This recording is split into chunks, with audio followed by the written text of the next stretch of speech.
Llamamos pobreza energética esa imposibilidad que tienen 1 de cada 4 andaluces para hacer frente al pago de las altísimas facturas que actualmente ponen las eléctricas a ese consumo de electricidad. Hay muchísimas personas que incluso han llegado a morir por esas enfermedades que están causando estas olas de frío y que hacen que muchas personas sufran estas terribles enfermedades incluso en sus propias casas.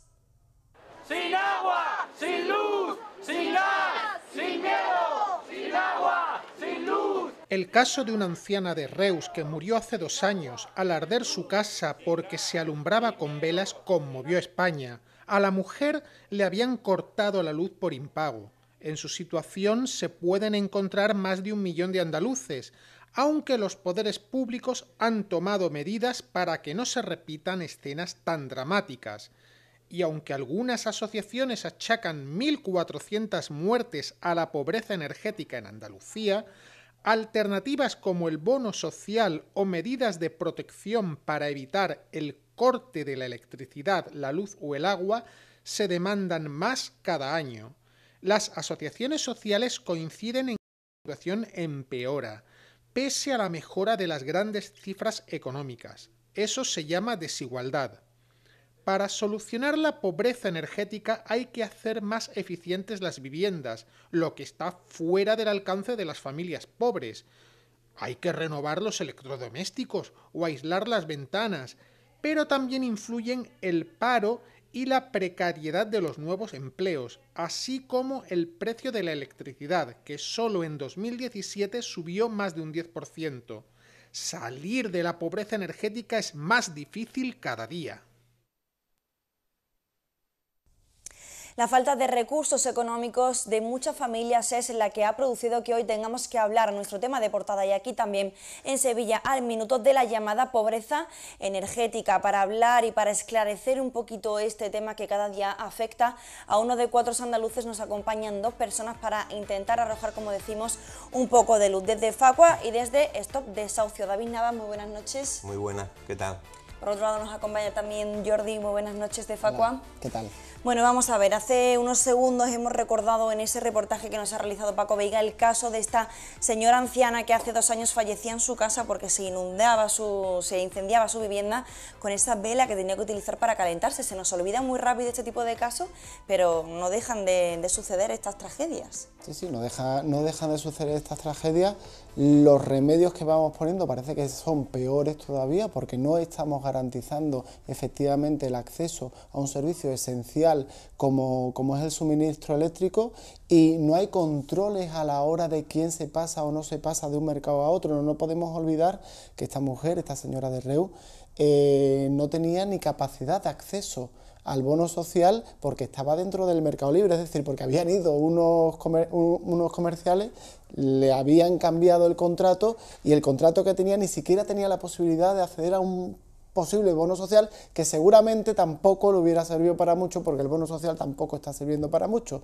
Pero lo que te quiero decir es que difícilmente se están poniendo peores remedios a lo que está pasando y la normativa que está saliendo vamos dando, parece que pasos atrás, aunque nos la venden como la panacea, pero al final lo que estamos viendo es que son menos ayudas, que llegan a menos familias y que al final están cubriendo menos kilovatios. Los datos de pobreza energética siguen subiendo, la factura sigue subiendo, la capacidad adquisitiva del ciudadano sigue por los suelos y luego al final la gente, pues, por un lado, o no puede pagar la factura o no puede adecentar la vivienda para adecuarla a una climatización, porque claro, eso solamente acceden los que tienen unas cantidades económicas para poder hacer la obra. Entonces, estamos dejando fuera o excluyendo de la sociedad a un grupo cada vez mayor de personas que no son capaces de tener lo que es su vivienda a unas condiciones básicas. Había el informe de FOESA, el último que salía, hacía referencia expresa de cómo buscaba la forma de ahorrar y uno de los primeros elementos que decía, bueno, pasando frío en casa, es decir, reduciendo lo que es la factura eléctrica o energética, en el caso del gas, y al final termina pues pasando frío. Hay relación directa, no hay que buscar la muerte solamente en la señora de Reus, hay una relación directa entre las muertes que se dan en invierno por elementos de carácter respiratorio, con la falta de adecuación de la vivienda. Eso se ve directamente,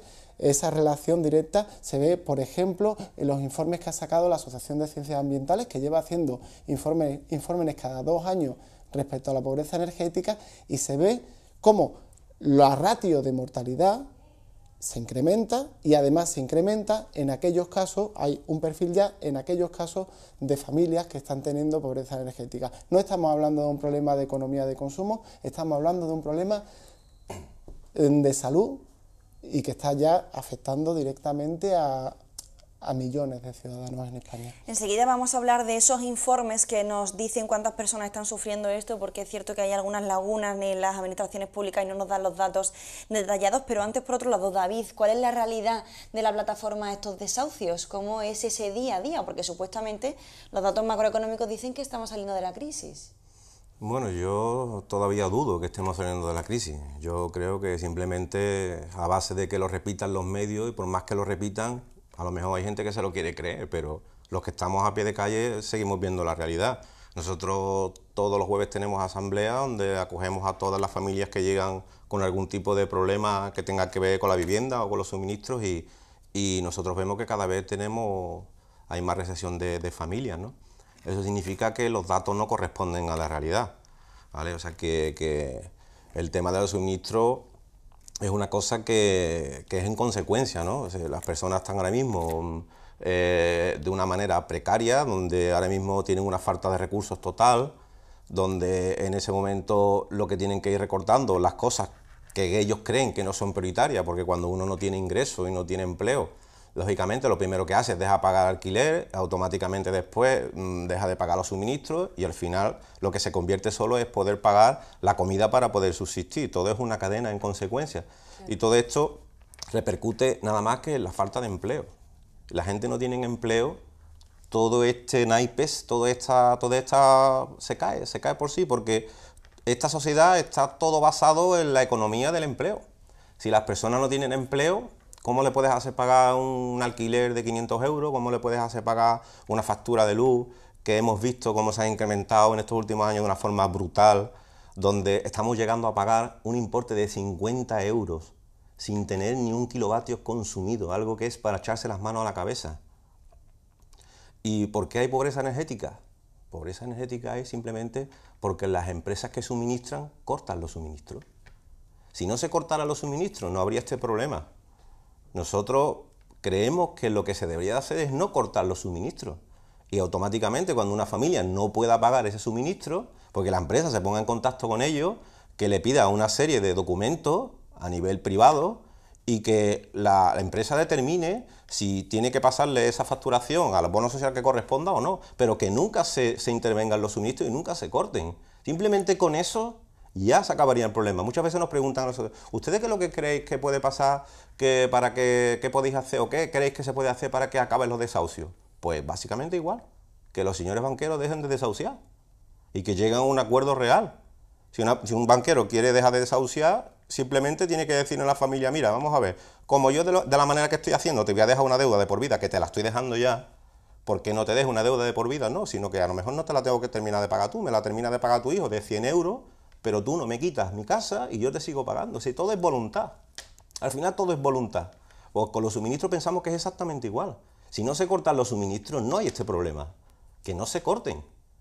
Y si se deja de recibir ese pago por esa familia, que la empresa sea la que existe a esta persona de forma informal, y que lo solucionen entre ellos, y que ya la empresa se busque la forma de cobrar esos recibos con las administraciones que correspondan, pero que nunca se deje una familia sin suministro. Entonces la empresa, la forma que tiene de poder cobrar es esta, es cortando los suministros. De hecho, hemos visto en varias ocasiones cómo a la hora de un corte de suministro se llega hasta con la Guardia Civil, o sea, estilo comitiva. Y eso nos parece brutal. O sea, ¿acaso alguno de los que estamos aquí alguna vez no se nos ha dejado de pagar en una empresa una nómina o un pago, y nosotros tenemos el derecho de decirle a la Guardia Civil, oye, acompáñame que este señor no me ha pagado este mes la nómina? Nosotros no tenemos esos privilegios, pero ellos sí. Estas empresas tienen esos privilegios, de forma que se pueden presentar tu caso con la Guardia Civil. ¿Los bonos sociales están funcionando en este tipo de casos? Mira, los bonos sociales están haciendo una función, ¿vale? Pero yo creo que no están llegando a todas las familias. Porque las familias que están más vulnerables tienen miedo. ¿Por qué? Te explico por qué. La forma que he comentado yo anteriormente de que se acabara el tema de los suministros, el problema del recorte de los suministros, estaría bien, porque el poder ahora mismo se le está dando a los asuntos sociales. ¿Qué es lo que pasa? Que los asuntos sociales, aparte de tener el poder de conceder telebono social, donde te dan los suministros de agua o de luz o lo que corresponda, también tienen otras funciones, que es, por ejemplo, mirar el bienestar de los menores. Entonces, voy a tocar un tema delicado, que me parece que tu compañero sí lo ha tocado en el periódico, y yo creo que debemos estar con poco, que hay familias que tienen miedo de acudir a los asuntos sociales porque están sin luz y sin agua, porque piensan que le pueden quitar a los menores. Entonces, por eso hay muchísima gente que prefiere coger la luz y enganchársela a ellos mismos, buscarse la forma que pasar por esta vía. Porque la incertidumbre de ¿y si me interviene? Porque no nos engañemos, el señor o la señora de Asuntos Sociales nos va a hacer una investigación de arriba a abajo. Claro. No se crean ustedes que el bono social se lo dan a cualquiera, sino que te investigan todo. O sea, que aparte de ser pobre y ser miserable por las condiciones que tiene, entonces ya te llevan a unas condiciones de vejación donde ya no tienes intimidad. Entonces todo es una cadena en consecuencia y las personas pues intentan mantener su anonimato. Muchas veces nos han pedido muchos medios, oye, ¿no tenéis un afectado que quiera hablar con nosotros, que quiera? ¿Quiénes? Si hasta los que parecen que le van bien están callados y no le van bien. Hay gente defendiendo este estatus yéndole mal, que eso es lo que muchas veces digo yo. No entiendo cómo alguien que le están quitando por detrás y le están dejando sin nada sigue defendiendo este estatus de situación. Pero así es la realidad. ¿Por ese miedo a que haya consecuencias peores? Pues llamémoslo así. Pero por el tema del bono social, yo creo que ahora mismo quien se está beneficiando verdaderamente es gente que son, llamémoslo, trabajadores pobres, donde están ganando un sueldo que no supera el mínimo sueldo interprofesional, y no pueden pagar, están casi que no llegan con lo que le dan, y esas personas pues más o menos tienen una vida más o menos que están sobrellevando, que las criaturas no paran de trabajar y no tienen otra vida que trabajar, y a lo mejor se pueden aprovechar los bonos, pero cuando ya nos vamos a una escala más inferior, ahí no llega el bono. Porque además que hay ingresos cero, ocurre también con muchísimos alquileres sociales que dicen, bueno, paga 30 euros, pero es que con ingresos cero, ¿cómo lo voy a pagar? Claro. Vamos a hablar de otro asunto también desde Facua, porque sabemos que también se está denunciando que otro de los problemas es esa forma de generar el precio de la energía, que ni siquiera el gobierno ni la oposición prefieren mover un dedo en ese sentido. Sí, y además al hilo de lo que estaba comentando David con respecto al bono social, estamos en una forma de generar el precio de la energía eléctrica que se la hemos entregado completamente al mercado. Esta mañana creo que leía una mención de Rato, hablando de otro tema, y decía, es que esto es el mercado, amigo. Pues es lo mismo que le tenemos que decir a los consumidores, esto es el mercado, amigo. Que es lo que ha hecho el gobierno español con los distintos partidos políticos que han ido pasando, ¿eh? Es lo que ha hecho con la liberalización del sector, darle todo el poder de la fijación del precio de la energía al propio mercado, un mercado que en generación está controlado por las eléctricas, en distribución está controlado por las eléctricas y en comercialización está controlado por las eléctricas, por 4 o 5 eléctricas, que son las que realmente tienen poder. ¿Qué ocurre? Tenemos un precio de mercado, una fijación de mercado, en el cual, primero, va dando tumbo, lo cual eso genera una inseguridad absoluta en lo que es el propio consumidor. Es el único bien que tú vas a comprar, lo consumes, pero no sabes cuánto vas a pagar, lo vas a saber después. Y luego además, y ahí voy un poco a lo diabólico y a lo que va también el bono social, es un sistema en el cual cuando más lo necesitas, más cuesta. Es como el agua en el desierto. Cuando más frío hace, pues más cuesta la luz. Ese es el sistema que tenemos. Y el bono social lo que está planteando, o lo que plantea desde hace años, es un descuento de un 25 o de un 40 horas, dependiendo de la persona, es un descuento a ese precio de mercado. Si ese precio de mercado tenemos un sistema en el cual se nos va por las nubes, pues será un 25% de algo que es caro. y que no se puede asumir. Ni siquiera con ese descuento. Claro, es que si tú lo dejas totalmente libre a mercado, pues si mañana se nos va por las nubes, como lo tenemos ahora, porque hace frío y hace falta poner la estufa, pues si ahora lo tenemos alto, el precio con el bono social va a seguir siendo caro. Lo que tenemos que establecer realmente es ver qué kilovatios son los necesarios para que una familia subsista con dignidad y esos kilovatios garantizarlos. Esos kilovatios garantizarlos. Y que no se pueda cortar porque una persona no pueda pagar la luz en España. Eso es lo que llaman recurso vital. Claro. Lo mínimo Que vital, se cubra. permitido. Por ejemplo, en agua. En agua creo que son 100 litros, ¿no? Los Sí, mínimos bueno, vitales, ¿no? exactamente, ahí. Pero ya hay tarifas que, bueno, que se establecen una serie de bloques, el primer bloque pues es más barato, pues habrá que empezar a profundizar hacia eso. Habrá que empezar a profundizar hacia eso, hacer una serie de bloques, entender que hay kilovatios que pueden ser más caros y kilovatios que pueden ser más económicos. Y luego, la persona que no sea capaz de asumir los pagos, pues habrá que buscar elementos porque eso lo tenemos que garantizar como sociedad. Porque es que además estamos en un momento en el cual, en los últimos años, estamos viendo como ese decrecimiento de la capacidad adquisitiva por parte de la familia en microeconomía, que lo está comentando David, no es resultante con los crecimientos de los beneficios en macroeconomía de las grandes empresas.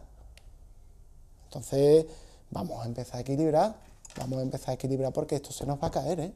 Esto se nos va a caer y va a llegar un momento en el que realmente, va a llegar un momento, yo lo veo desde otro punto de vista, David lo ve desde la trinchera, ya llega el momento para muchas familias.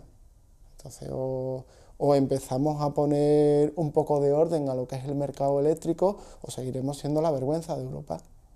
Que tenemos uno de los precios más caros, que no utilizamos las renovables, que utilizan la energía del sol, pues la utilizan más en Dinamarca que en España, y todos esos elementos que al final terminamos pues teniendo un sistema eléctrico muy bueno para la eléctrica, pero espantosamente pensado para los ciudadanos. Vamos a intentar por lo menos aportar algún tipo de solución en lo que a nosotros nos pueda competir. En el caso de Facua, por ejemplo, pues bueno, podemos acudir a pedir un poquito de ayuda en el sentido de qué tarifas se nos debe de adecuar a nuestra familia, ¿no? Podemos informarnos, pues bueno, no es lo mismo una familia con 2 miembros que con 5, ¿verdad? Sí, efectivamente, ahí el mercado tiene distintos modelos de tarifa en los cuales se te dan unos derechos o no, porque el mercado eléctrico está dentro de un mercado semi-regulado por un sitio y libre por el otro, y en el libre hay una pérdida absoluta de derechos. Es bueno que el consumidor sepa qué derechos tiene y no tiene y cómo los puede reivindicar, y luego es bueno también que sepa lo que estábamos comentando, bueno, pues lo que son las condiciones, los requisitos actuales del bono social, por si no tienes una capacidad adquisitiva o si te puedes beneficiar de esa tarifa, poder acudir a ella. Saber cuando una potencia te conviene o no te conviene, y que no te pase lo que estaba comentando David, mira, es que no consumo absolutamente nada y estoy pagando 50 euros. Vamos a ver la fórmula con la cual se puede, dentro de las capacidades que permite la normativa, porque es que la normativa nos lo pone muy complicado, dentro de las capacidades que permite la normativa, ¿cómo se podría reducir eso? Obviamente desde Facua estamos abiertos a asesorar en ese tipo de asuntos, claro. David, en el caso de estos desahucios también hay una serie de herramientas, ¿no?, para asesorar a este tipo de familias. Bueno, nosotros cuando nos llegan las familias ya nos llegan ya bastante caídas, bastante tocadas, entonces cuando nos llega a nosotros las familias, lo que nosotros las dirigimos básicamente es a intentar que lleguen a un acuerdo con los ayuntamientos, para que intenten mediar entre los ayuntamientos y las empresas, porque muchas veces son empresas municipales, sobre todo lo que respecta al agua, ¿no?, que es los mayores casos que tenemos allí de falta del tema del suministro del agua. Hay ayuntamientos que tienen hasta un sistema, llamémoslo de emergencia, que a lo mejor no tienen para ellos poder enchufarle, pero se dan algunos sitios que el ayuntamiento, bueno, dispone de camiones cisternas de agua, donde le dice a la persona, tú búscate un depósito y nosotros te lo vamos llenando. Por lo menos hay algunos ayuntamientos que se implican ¿vale? Cuando no tienen otros medios, pero la intención, siempre que sea ayudar, siempre es bienvenida. Pero ya te digo, cuando nos llega a nosotros allí la familia, ya vienen ya sin medios ninguno, entonces nosotros también somos una plataforma, asociación, pero que no tenemos tampoco recursos para poder ayudar a cubrir estos medios, y también asuntos sociales también están desbordados, y lo que te comentaba antes del miedo, allí todo el mundo llega muy desesperado, los que ya han tocado asuntos sociales llegan desesperados, y los que han escuchado, los que han hablado a los otros compañeros, directamente no quieren ir por miedo. Entonces acaban enganchando la mayoría de la gente la luz, y la otra mayoría, pues el agua, intenta también buscarse de alguna alternativa, y siempre, bueno, yo siempre intento tenemos siempre algún contacto en algún ayuntamiento que otro para poder derivarlo, para que les puedan intentar buscar una solución, pero que no es solamente el problema de ese, sino que nosotros tenemos familias que están en viviendas que son recuperadas, viviendas que no son de titularidad de nadie, entre comillas. Los ayuntamientos dicen que son de los bancos. Yo la verdad que hay un montón de autos pendientes de resolver donde todavía no se le ha dado la razón a que el banco sea el acreedor de esas deudas. Sin embargo, los ayuntamientos, muchos se posicionan directamente de que las casas son de los bancos. Bueno, eso se verá cuando se tenga que ver. Ahora mismo quien hay viviendo en ese inmueble es esta familia. Y muchas veces esas familias necesitan una documentación del ayuntamiento para poder tramitar dichos suministros, como por ejemplo el padrón, ¿no? Ahí es una guerra que en muchos ayuntamientos tenemos siempre, y estamos en continuo rifirrafe, porque bueno, su obligación según la ley es darle el certificado de empadronamiento a una familia que simplemente demuestre que está ocupando el inmueble y que vive en el sitio, ¿no? No tiene por qué tener la propiedad, ni una escritura, ni nada. Y vemos que hay muchos ayuntamientos, se le trae un trato muy diferente a las personas, pues simplemente sabiendo que se han metido en una vivienda porque no tenían otra alternativa, ni le da a la sociedad otra alternativa donde meterla. Así que todo es un efecto causa en general. Intentaremos que llegue algún día el momento en el que no tengamos que hablar de pobreza energética. Un placer contar con vosotros. David, Jordi, nos vemos en otra ocasión para hablar de temas algo más positivos. Muy bien. Gracias. Venga.